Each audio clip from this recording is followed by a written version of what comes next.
I'll just quit it over here, open my Kali Linux. Perfect.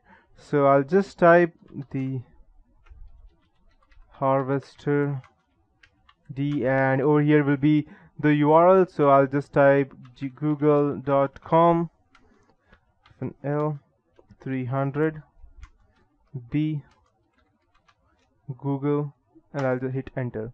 So what you could see over here is that it's searching all the results on Google, and there were no emails found with this on this website. So what it shows is that -d over here, thing that I wrote, -d will be the remote site from which you want to fetch the juicy information. I will limit the search for specified number. For us it would be 300, and -l over here will be the limit for the search specified by the number, that is this one, and -b will be the search engine that I use. So from the above information of email address, you can go and identify the pattern of email addresses assigned to employees of organization. As of Google, it's quite secure, so it won't show you anything, but let me try something else. Let me go ahead and use a different website. I have one more thing in place, so I'll have, let's say, 6th startech.com, and let's check if we get any results. Okay, so I'm not getting any result. Maybe even this has got way too secured. So but yes, this is how it works, and you can go ahead and find out any information that you want through this. So from the above information, I can go ahead and show you all of these things. The command will grab the information. I'll also show you one more thing. Instead of that, I'll just type all the harvester hyphen d6 startech lb all. Perfect. So what it will do, it will go ahead and search on all the search engines, and it will give me back the result. This command will grab from multiple search engines, and as you can see that first it was searching only through Google, and now it is searching even through Bing. So to save the result, just go ahead and put a -f parameter as shown in the example. I'll just go ahead and show you.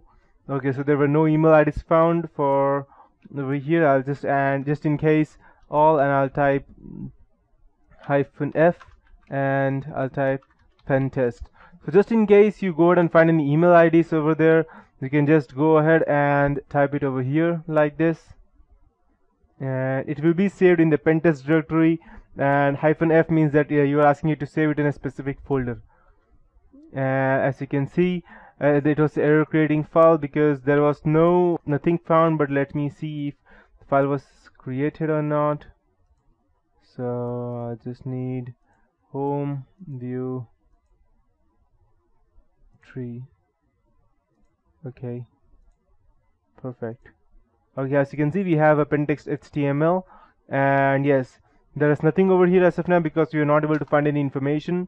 Let's check some websites. If I get any good website, then I'll surely go ahead and let me think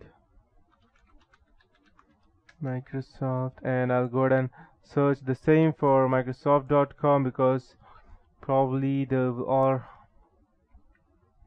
I'll type, let's say, I don't know whether it will work or not. Just let's check. Let's try to harvest some results, and I'll open another one. I'll go ahead and type the same thing. So let's go ahead and try our commands once more, and I'll type Google this time. So let's check whether we get any information.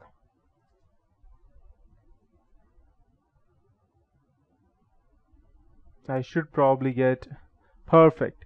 So as you can see that previously my internet was down, so that's the reason I did not get anything.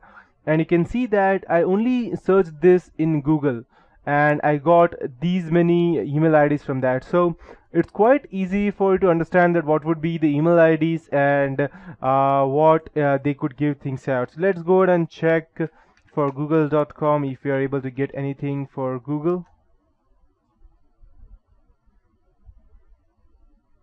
So if, just in case, if you get any results from Google that xyz at the rate blah blah blah, and you get that any fake email ID, and you want to search whether the email that you received, because sometimes some attackers, what they do is that if you have an organization and then they go ahead and send the email to an employee of your organization stating that this is from the IT department and we are asking you to go ahead and log in at the following terminal, and this is the google.com and this is your Gmail ID, so just log in. And so you need to know that whether the email came from the right party, from the same google.com or somewhere else. So you, at that point of time, you can go ahead and check the host and the domain over here, and these are the two emails found over here, and these were the host IPs for each and everything, and you can go ahead and gather information, and it will be much easier for you to identify whether the person who sent you the email is the right party or not. You even have the IP address from where these emails get sent, so you don't need to worry about the IP addresses. Just in case your the mail that you received was a fake one, you can also go ahead and easily trace it, since you will already also be having the IP address. So that is it for this tutorial. In the next tutorial, I'll be starting with the who is and the DNS mapping and stuff. So that's it for the harvester.